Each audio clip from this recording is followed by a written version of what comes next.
The Son Who Left. My name is Julia. I am 59 years old.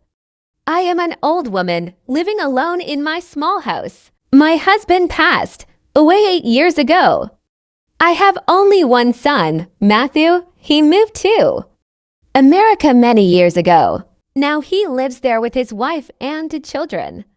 He has a good life, a big house, a good job, and a happy family. But I am here alone. Every morning, I wake up early. I clean the house. I cook food for myself. In the evenings, I sit quietly. No one visits me. Matthew rarely calls. Sometimes he sends me money. Sometimes he says, "Mother, I'll come to visit you soon," but he never comes. Still, I wait for him. I love him more than anything. He is my only son. I keep his old photographs in my room. Every day, I look at them, remembering the little boy I once held in my arms. The visit. One day, there was a knock at my door. I opened it. It was Matthew ... I was shocked. "Matthew, you really came?" He smiled. He looked happy. I hugged him tightly. Tears filled my eyes. I made tea, and we sat down together. I asked about his family. "How is Holly? How are the kids?" He said they were all fine. Then I asked, "Why did you come?" He said, "I missed you, Mother. You live here all alone. I worrying about you. I want to take you to America." I was silent. He continued, "You're getting older. It's not safe for you here. Come with me. You'll be happy there." I looked at my small house. Default text. "But this is my home. I was born here. I got married here. Your father and I built our life here. I cannot leave this house." Matthew looked serious. "Mother, this house is too old. In America, you will have everything. You will have your own room. And you can see the kids every day. Holly also wants you to come." That night, I sat alone, thinking, should I leave? I didn't want to, but Matthew was my only son. The airport. The next morning, Hal got a phone call. He stepped into another room, his face dark with worrying. I looked at him. He smiled. And I believed him, so I sold my house. Matthew took all the money. I packed my bag. We went to the airport together. I felt sad, but also happy. I thought, now I will be with my son. At the airport, Matthew said, "Mother, wait here. I'll get a wheelchair for you. The wait is too long. I'll be back in 5 minutes." I nodded. I waited. 10 minutes passed. No Matthew.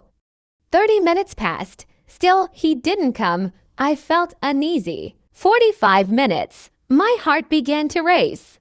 Just then, a police officer noticed me. He walked over and said, "Ma'am, are you waiting for someone?" I said, "Yes, my son. He went to bring me a wheelchair. We are going to America." The officer looked at me with kind eyes. I showed him Matthew's picture and my ticket. He nodded and said, "Please wait here. I'll check." After some time, he returned. His face was serious. He sat beside me and said softly, "Ma'am, I'm sorry. Your son has boarded the flight. He's gone. The plane has already taken off. He went alone." I froze. My heart sank. No. That's not true. Matthew loves me. He said he would take me with him.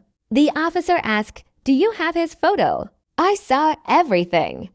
He walked through the gate, showed his passport, and boarded the plane alone. Tears filled my eyes. My chest ached. Why did he leave me? I sold my house.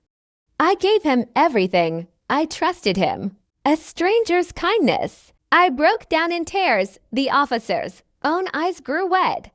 He said gently, "Some people forget their hearts." "I'm sorry, ma'am." I whispered my name, Julia Preston. He said, "I'm Paul White, a police officer here. You remind me of my mother. She passed away 5 years ago. When I look at you, I feel like I'm seeing her again. Paul continued, "Come with me. You can't sit here all night. My wife is kind. She will take care of you." I said, "But I don't want to trouble you." He smiled. "It's not trouble. It's love. A new home." Paul called his wife. "Eleanor, I found an old woman at the airport. Her son left her. Can she stay with us?" Eleanor's voice came through the phone. "Yes, please bring her. That night, I stayed at their home."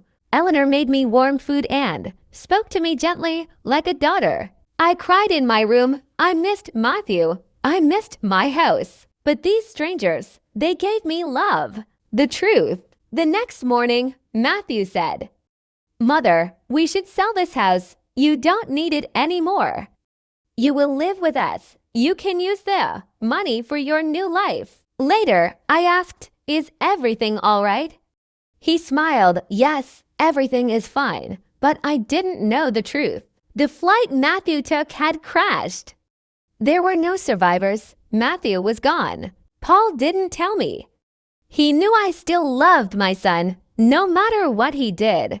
I still prayed for him every day. A second chance at family. Paul bought me new clothes and slippers.